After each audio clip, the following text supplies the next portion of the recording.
This is Gene Krebs. Hi there. Oh. Whoop. Whoosh. And we're high on Ohio. We're going around this great state. We're interviewing thought leaders and people who know how things work. And today I'm joined by Howard Fleeter, who has a long history here in Ohio. And this interview is being conducted at the State House itself. We're outside the North Hearing Room, which I think is very appropriate because that's so often where Howard appears before the General Assembly talking about various things. So Howard, thank you very much for being here. And I understand that, ironically, that even though we're here in the State House, State Houses are kind of like a hobby of yours? Yes, they are. My family, I think much to their chagrin and annoyance sometimes when we're on vacation, I will detour us, whatever state we're in. I like to see state capitol buildings. I like to poke around them, see what they're like. I spend so much of my time working with policymakers and in the State House and trying to help influence policies that have impacts on Ohioans. I like to see other states where that kind of thing goes on. So how'd you start off in this whole trade? I mean, you just didn't roll out of bed at age 16 and go, hi, I want to be a policy wonk in Ohio? No, I didn't. I went to college thinking I wanted to be a mechanical engineer, and my roommate was a theater major, and 4 years later we both left as economics majors. And Where'd you go to school? I went to Northwestern. Okay. And great school. Great school. Bad football team. Bad football team. They set the record for most consecutive losses by a Division I team when I was there. I was thinking, I was doing the math and coming up. They didn't win a game until my senior year. Okay, so all right. They're better now.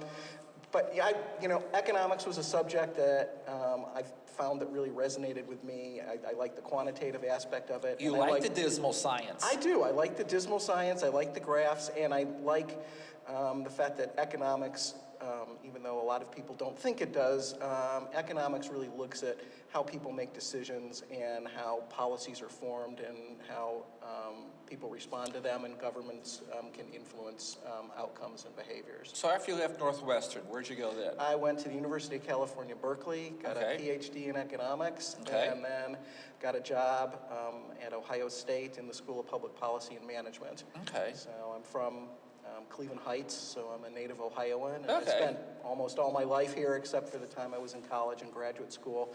And for me, getting the job at Ohio State was perfect. It was a chance to come back to the state where I grew up and work in an academic environment where doing applied research and looking at policy was valued. And I did that for 10 years.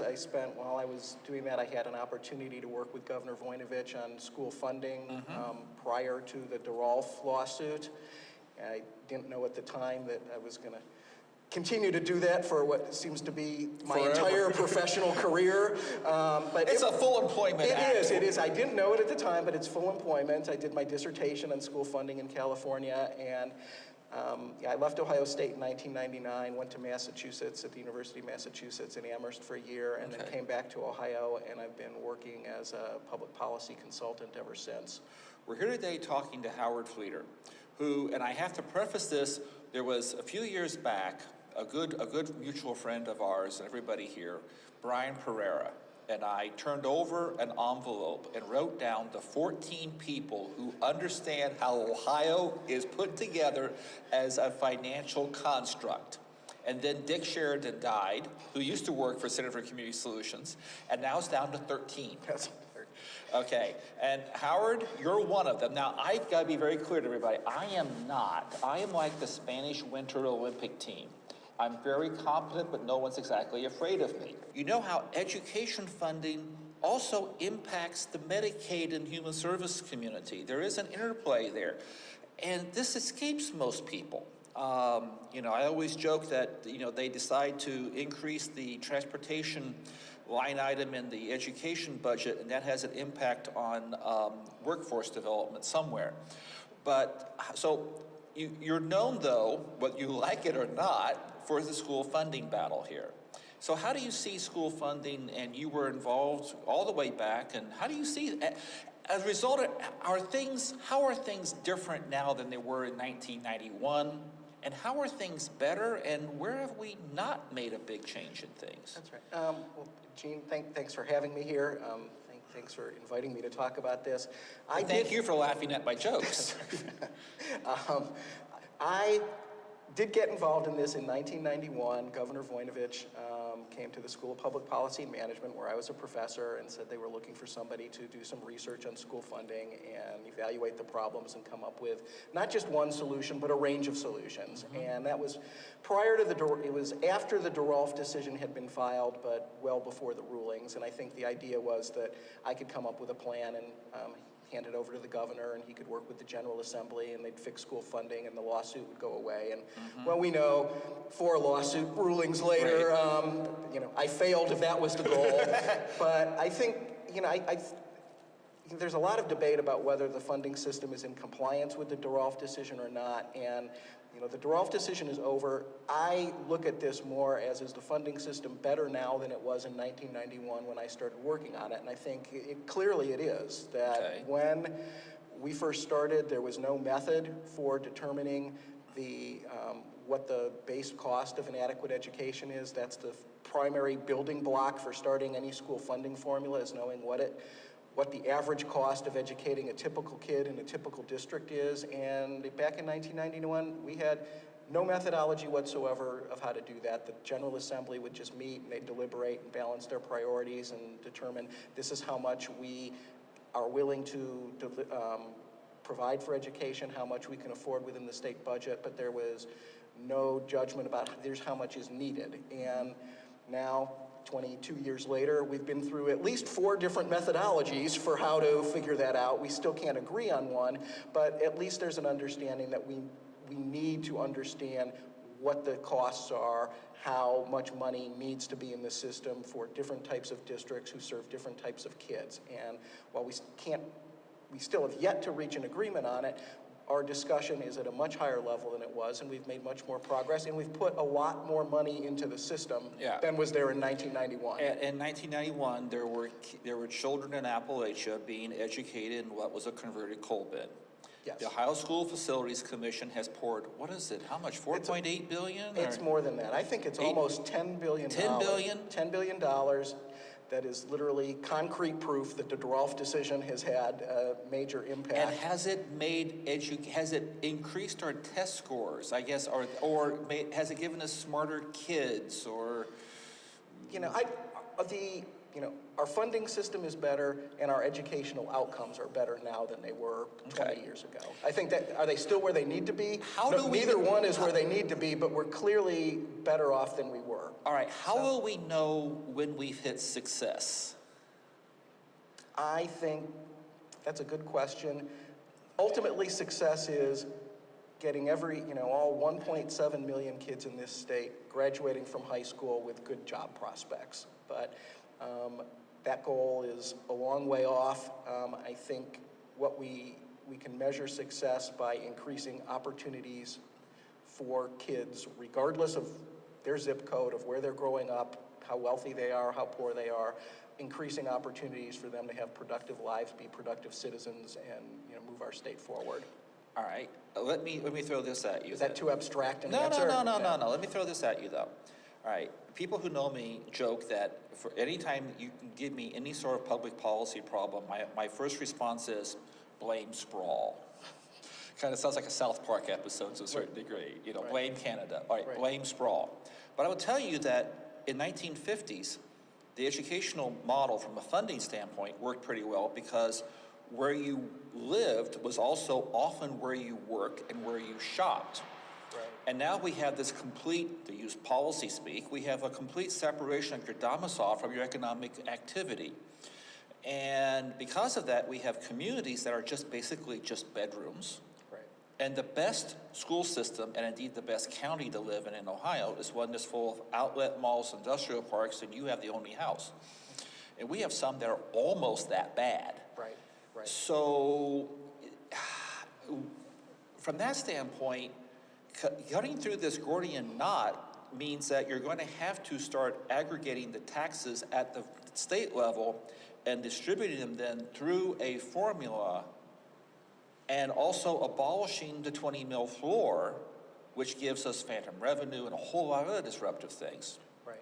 Yeah, I mean, what you just mentioned gets us into a discussion of the property tax, right? And the property tax, like every other state except Hawaii, which is a single school district, despite the fact that it's the only state that geographically should at least have its islands be separated from each other, but they're a single school district. Every other state has multiple school districts. Some of them are county-based. A lot of them, like Ohio, are sub-county based. And local property taxes across the country are the primary component of school funding. And what that does is it's stable. Yeah, it's very logical because property taxes are stable. Until the recession of the last couple of years ago, it was really unheard of for properties to devalue, at least on a widespread statewide basis.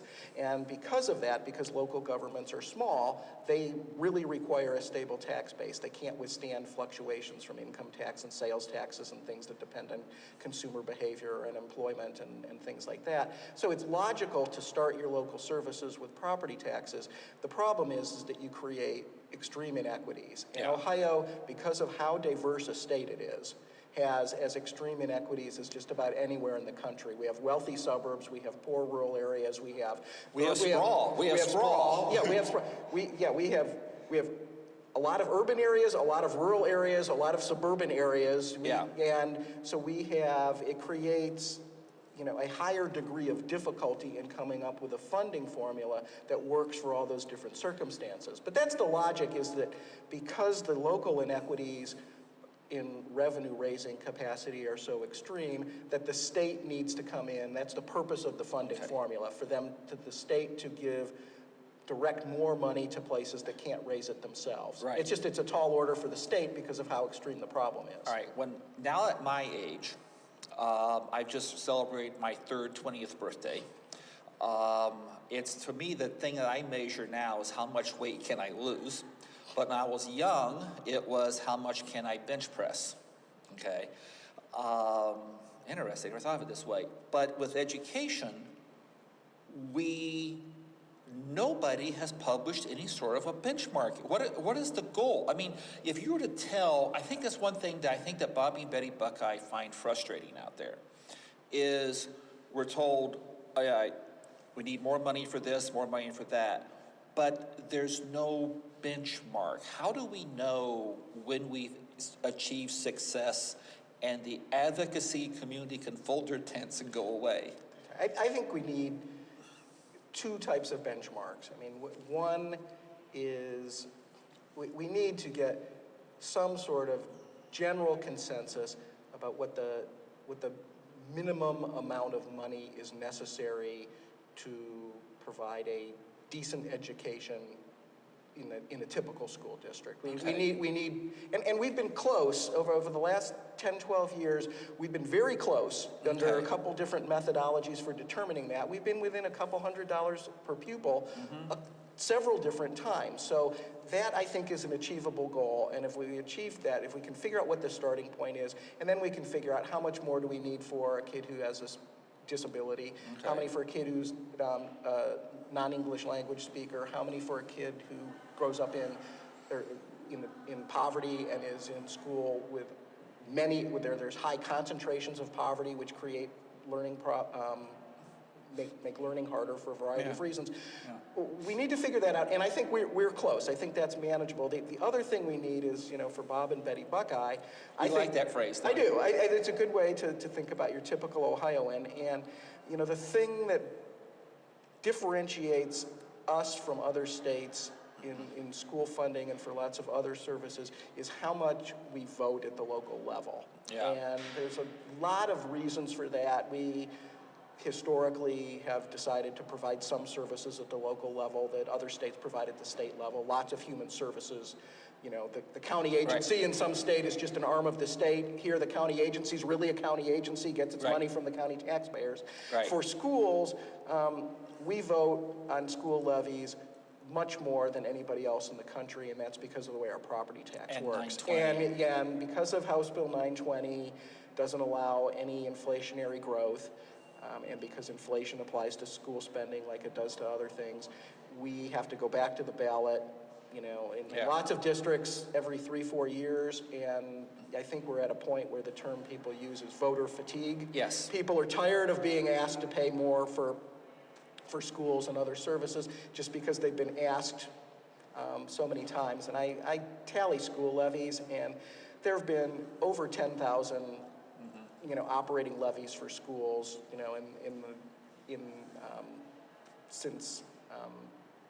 since 1976 when House Bill 920 was passed, right? Okay.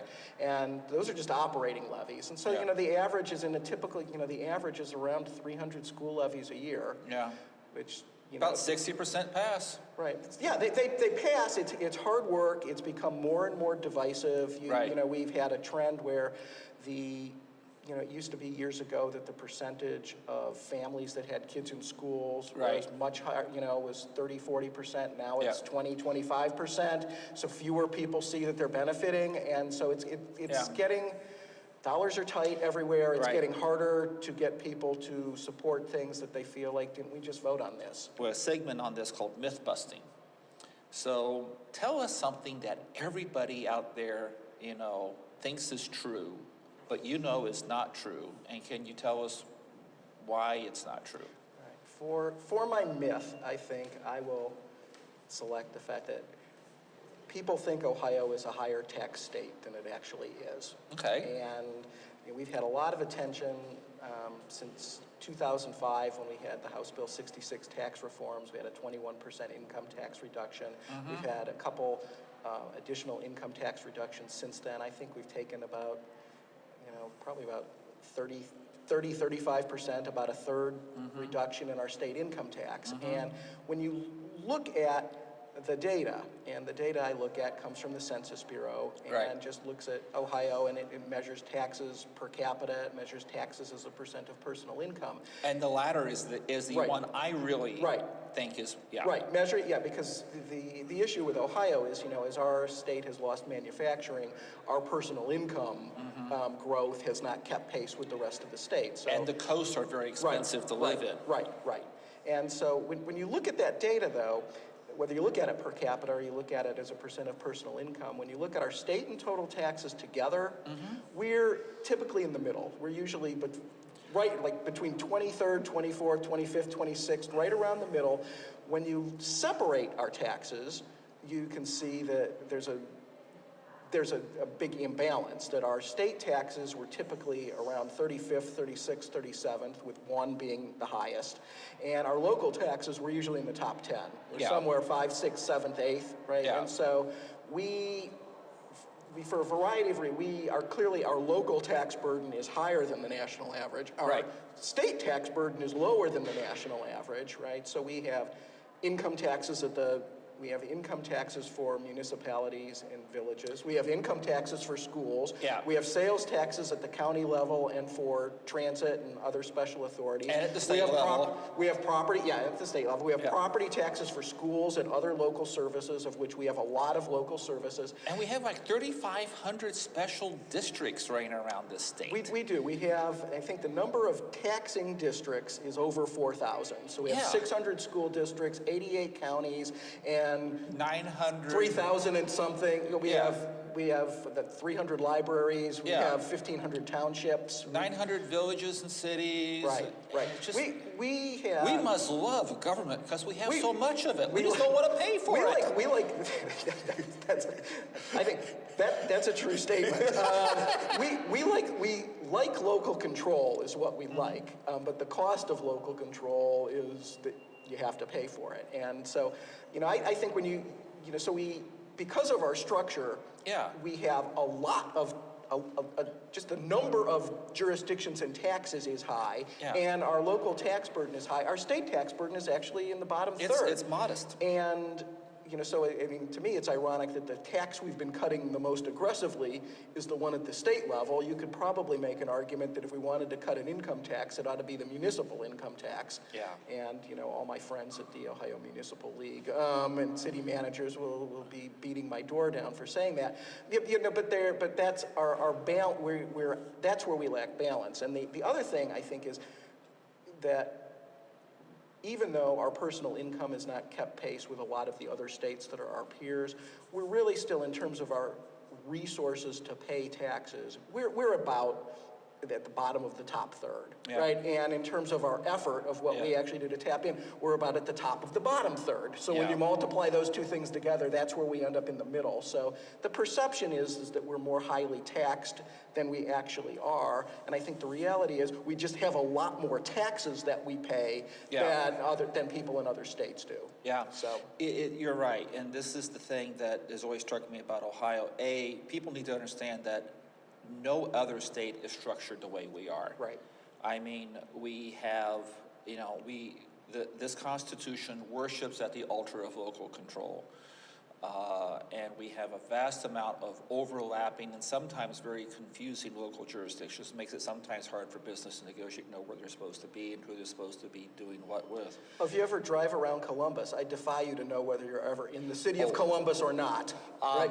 I'm that big a land use geek. I can tell you where I am at all. It drives my wife nuts because she sees me do that all the time. Yeah, but I know. I'm beyond the edge of the bell curve on this. Yeah, if you've ever seen a movie at the Lenox Movie Theater, I think nobody knows that's actually in Jefferson Township. It's not the city of Columbus, right? Yeah. It's a 3-minute walk from Ohio State, but it's not in the city of Columbus. Yeah, right? There's a lot of oddities here. Yeah. Okay, but let me ask you this, talking a little bit about income tax. One of the things, I'd like to get your response on this. Back in probably 2001, I read a very interesting analysis, I think it was in the Governing Magazine, that states with a very progressive income tax structure, and they specifically called out at that time Ohio and California, that they experience higher highs and lower lows because when times are good, times are really good. Right. And when things go in the can, things really go to the bottom of the can. So we've been lowering the income tax rate in Ohio, but have we vaccinated ourselves from that particular problem, do you think, or is that still there? And as the economy in Ohio, as the economy nationwide moves forward, are we still vulnerable to that, do you think? Or do you agree with that? That's really interesting. The term economists use for that swing in revenues is elasticity, right? And the conventional wisdom is that the income tax is the most elastic, that it's the largest response to economic change. When things are good, they're really good. When things are bad, you see it first in income. Right. Spending is less responsive than income because people try to smooth their spending out. You save more when you're making more money, you save less and spend all your money and maybe dip into your savings when things are worse. And so the sales tax is less elastic, and then the property tax is the most stable. It's the least responsive. It needs to be a very severe economic downturn like we had in 2008 to really affect property values. And here it only went down 2 or 3 percentage points. And we were, and Ohio was insulated. Nevada went Florida, off a cliff. California, there were lots of states where Texas, where their property values took much greater swings. Cleveland is really the one place in the state that was affected more like other places. But we were insulated from that. So we have a progressive tax system, and we do that because that's more equitable. But it does make sense to me that the wider your bracket ranges are, it will exacerbate the elasticity. Yeah. And what we've done is, back in 2005, the top bracket rate was 7.5%. Yeah. After House Bill 66, it was reduced to 5.9%. Yeah. I think that top bracket rate now is below 5%. I think you're right. So we've reduced that range by a third, which I would expect would moderate the elasticity of our tax. Yeah. So one of the things that, and the reason this is also coming up is that we're doing this interview right after the November 13 election, where de Blasio was elected mayor of New York, who's promised to bring a much more populist tilt. But 42% of that city's income tax revenue is supplied by the top 1%. yeah. Now, I don't know what it is here in Ohio, but it's probably not that dissimilar. According to another good mutual friend of ours, Ned Hill, he thinks it's like the 90% comes from the top 7% here in Ohio. Yeah, I don't know what that exact... just the nature of the math, right, is that as you think of the income distribution as, a bell curve, we're talking about the tail of that bell curve, and there's a lot of money, and so you can, we do know that, nationally, the inequity in income distribution that we're seeing, I think the most recent data is maybe for 2012 now, and we're seeing income distribution inequity that is the same as it was back around 1928 or so, right before the Depression. And so right now our income distribution is as inequitable as it's been in pretty much anybody's lifetime. And so, 42% seems high for me. You got all those investment bankers in New York, and my hunch will be their figures higher than ours. But if it was 25% in the top 1% here, it wouldn't surprise me, right? And maybe 25% is too high, but 20% probably isn't. And so that's something to be mindful of. Two-thirds of income now at the federal level comes from things other than wage. It comes from capital gains and stocks. And I'm pleased today that we've been talking to Howard Fleeter, who is a well-known statewide reputed economist. We've been having a great conversation because I've not asked him to keep one hand behind his back so he can always say on the other hand. That's how you keep an economist in tow, you know that. So, but Howard, we have this section here that we call what keeps you up at night. Now, for an economist, what keeps you up at night could be not knowing what the M1 looks like this week or something like that, because we don't know that anymore. Someone remembering what my economic forecast from last week was, right? Okay, there we go. Oh, yeah. I can make my own economics jokes. Oh, so that's true. I like that, yeah. So, in any case, so what keeps you up at night? What keeps me up at night, Gene, is related to education. I spent a lot of the last 20 years of my professional career working on school funding, and the reason I work on school funding isn't just so I can look at my spreadsheet and say, see, there, we've done it. We've moved some more money into the poorest 20% of the school districts in Ohio, and my work is done. I can move on to something else. The idea for doing that is you fix school funding so that you can provide better opportunities for kids who live in those school districts. And the problem is that the way education works in Ohio, the way it works in other states, is that you go to the school in the district that you live in, and if that district has more resources, you're in better shape. If it has less resources, you're in not as good shape. We've spent a lot of time over the last 20 years. We've improved school funding. We've tried to increase access to education through charter schools, vouchers, open enrollment. We're trying to do all sorts of different things to give kids who need better opportunities access to better opportunities. So your goal is not just the funding. The funding is just a means. Right, exactly. The end is these children being able to achieve a better life. Right. Now,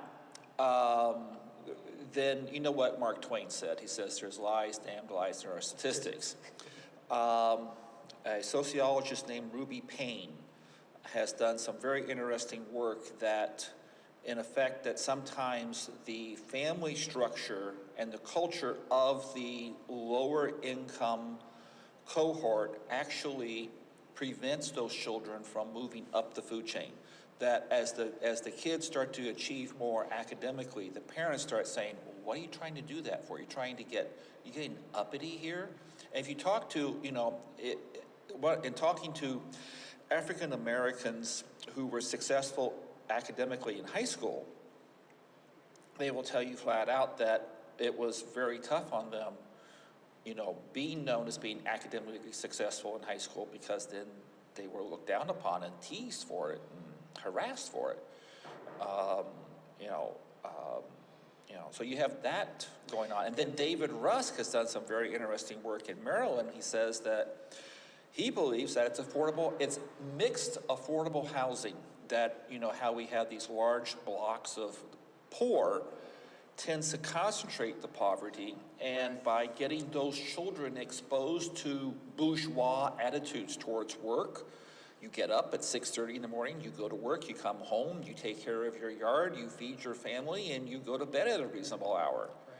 Yeah, I've a friend of mine from graduate school who does a lot of work on like the spatial location of poverty. And Yeah. talking to her over the years, when I was teaching at Ohio State, I used to tell my public finance class that I said, I think that I used to ask the question, what do you think is the worst, least successful policy that you can think of? And my answer to that, it's interesting to hear what different people would say. Yeah. My answer to that question was, it was basically high density, low income housing. Yeah. Right.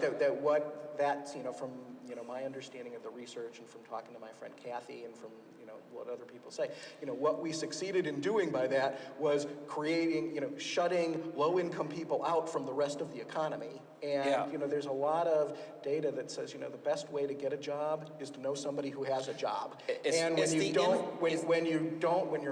the places of work aren't where you're located, when you don't know people who work, it's not even just even if you have the culture to want to get a job, you don't have the contacts, you don't have the ability.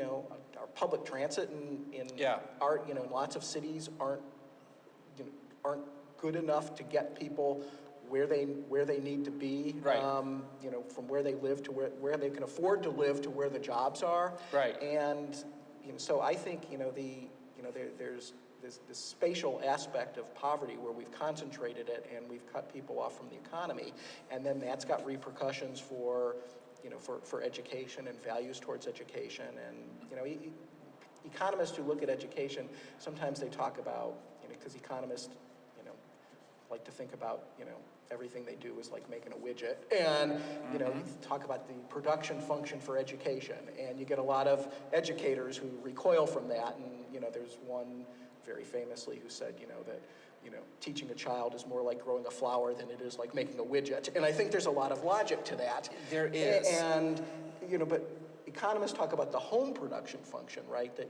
what the school is bringing to the table is part of the equation, but what the family is bringing to the table is the other part. I heard a great phrase, or actually read a great phrase last week. It's called the family bubble. And I just went, oh, that's very evocative. Yeah. So there's this family bubble.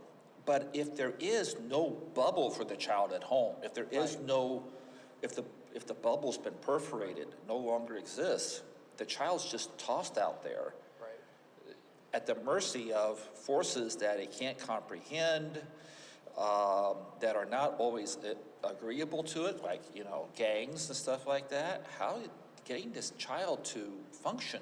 Right. Yeah, and just, you've got, housing instability is highly correlated with poverty, right? And so when you're for a big school district like Columbus, they spend a lot of energy trying to figure out what to do with their curriculum so that they can structure it in a way so a child that lived, that went to one school last month and is going to another school next month and going to a third school 2 months later, how can they go from one place to another and not say, well, gee, my school, we learned that already, but we haven't learned this yet. Right. And, it creates, Columbus did a study several years ago, and they had several elementary schools where the turnover rate of the students 65. was over 100%. Oh, gosh. Right, so if you started with 200 kids, you would have, and you counted how many kids moved in and out by the end of the school year, it would be more than 200 kids moved in and out. Some of them would be there, but you'd have some, if you think about seats in the classroom,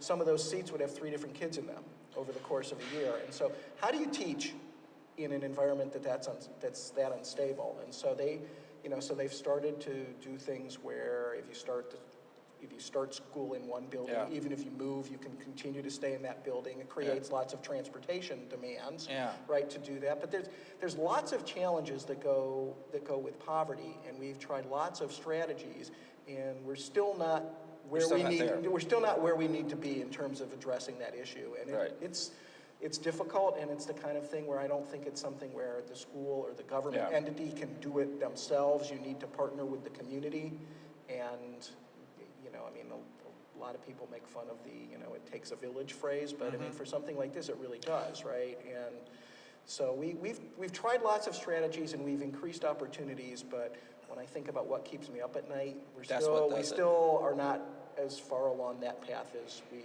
need to be. Okay, and there's also a national security concern with this too, is because both China and India are both 4 times our size. And that means that they have 4 times the number of geniuses. And that means if we're going to compete on the national scale from a national security model, we need to go ahead and make sure every single one of our citizens is reaching their maximum potential from age 3 onward.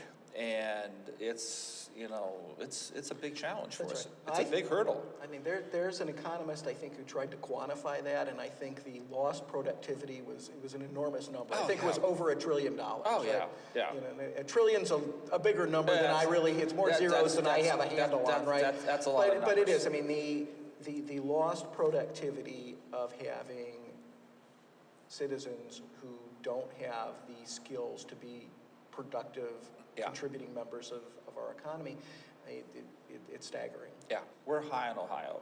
We're going around this great state. We're interviewing people here who know how things work. And today, I'm here at the State House interviewing Howard Fleeter, who is a well-known, indeed, statewide reputation economist here, who has, what's the name of your firm here? It's now Howard Fleeter and Associates. Howard Fleeter and Associates, located here in downtown Columbus. It was Levin, Driscoll, and Fleeter, but Levin and Driscoll retired, so it's just Fleeter. Now, so, well, in any case, so we have a little segment we just brought on recently called "Have you read any good books lately?" And it's because in dealing with so many of the people I've been talking to, people started referencing, "Oh, I just read this great book," and in some cases, "I just wrote this great book." So, have you written any great books? I have not written any books lately, or ever, though I do have a friend who's been bugging me because we have an idea to write a screenplay about Cal Ripken. But I was going to say, my God, this is not about school foundation no, formula. it's not. Okay. I happen to think Cal Ripken's overrated because all he did was go to work every day, and everybody assailed him as a national hero. But so maybe there's not an audience for that, but I haven't gotten around to that yet. I have read an interesting book, and I actually got this from a client of mine who thought I would like it, and it's a book. I will hold it up to the camera. It's called Nudge, and it's by Richard Thaler and Cass Sunstein, who are an economist and a psychologist. And I found this book fascinating, and if you like books by Malcolm Gladwell, who takes a look at scientific look at things and how people think and behavior. Behavior economists, yes. Right, and behavioral economists were just starting out many years ago when I was in graduate school in the 1980s, and they've now. I mean, I think it's been a significant positive contribution to the economics field because too many times, economists are trained to just think that, what we call, homo economicus, right? That, the rational man, right? That, trust that everybody, that we all like to have as many choices as possible and we all try to make the best decision. And really, when you look at it, what happens when you go to the grocery store? You grab the same box of cereal off the shelf with all the different pretty cereals, colors. with the pretty colors, the one that you're used to buying. Well, right? look at the book. Your book, hold it up again. It's yellow with an orange binder. Right. I mean, this says, "Hi, I have a nice fruit inside. Peel me open and eat me." And the reality is, it's too much work to actually go through life the way economists theorize that people go through life. Right. And so most of us, work on some sort of habit, autopilot set of behaviors, things that we're comfortable with, and the power of inertia is very strong. And the thing about this, it's Nudge, improving decisions about health, wealth, and happiness, and it takes advantage of how people really behave, and thinking about, that you can improve policies just by thinking thoughtfully about what the right benchmark should be. If you really want, if we have a problem that, there's a shortage of organs for organ donation, what's the most effective thing we should do? The most effective thing we should do is, make the default when you get your driver's license that you are an organ donor, and that you opt out of it. Instead, it's the opposite, right? And if you want to have teachers teach more effectively, you don't give them a cash reward at the end of the school year. You give them one at the beginning of the school year, and it seems to completely change. Is the fear of giving up something you already have is a logarithmically stronger motivator than possibly getting reward at the end. Right, it's exactly. And an economist would look at that and say, well, those two things are the same, right? It's the same amount of money here, it's the same amount of money there. Maybe you add in a little bit of interest, right? But to people think about things differently. And so I found this book fascinating. It's one chapter after another with different examples of this. And, you know, it's interesting, not just, you know, I liked it because I spend a lot of time thinking about policy and how to improve it. And I, you know, also like just because it gets you to think about how I make decisions all the time, right? I mean, without even really being consciously aware that what I'm doing is making a decision. And so it was, you know, so again, if you've got some time, it's got a bright color, a cover, bright colored cover, and it's fascinating reading, and it'll make you think a little bit differently about the world, which is, you know, what I look for in a book. I'm a great fan of behavioral economists. What I studied in college was animal behavior, and actually published as an undergraduate. Studying animal behavior served me very well serving the Ohio House. Because for the same reasons, you see people flock to an issue. They flock to a candidate. It's all the same thing. We think we are these incredibly rational, but you know what? Every weekend in the fall here in Ohio, probably close to 1 million citizens put their rationality aside and they root for Miami, University of Cincinnati, Bowling Green, Kent, you know, or Ohio State football. They are fans. They are fanatic about it. There's no rational reason for it. Well, the least rational of us root like I do for the Browns. Okay. You know, what rational thought is there behind doing that? I mean, I can look back at my experience. It's going to just hurt. So at least you didn't say the Blue Jackets. No. If you said the Blue Jackets, I would have asked for your economist card back. That's right. Yeah. I actually have a half-season ticket package to the Blue Jackets, so maybe I need to give you my card back. All right. I like watching hockey, though. So. Oh, okay. But you're right. That's a perfect example that people, I mean, we're, you know, economists assume that people are always and forever rational, and people are largely emotional. Oh yeah, and absolutely. So, absolutely. And that's if everyone were like what economists thought, I shudder to think what the world would be like. It'd be like Vulcan. We'd all be all be like Mr. Spock. We'd be a bunch of logically thinking Vulcans. It'd be about it'd be boring too, like the Vulcans. All right. Well, this has been Gene Krebs and Howard Fleeter for Community Solutions. Thank you very much for tuning in this week, and tune in next week when we'll be discussing who knows what with whom, but we hope to be not quite as depressing as we were this week in talking to Howard. That's right. Well, you invited me. I can't control that, but thanks for asking me. I really enjoyed this.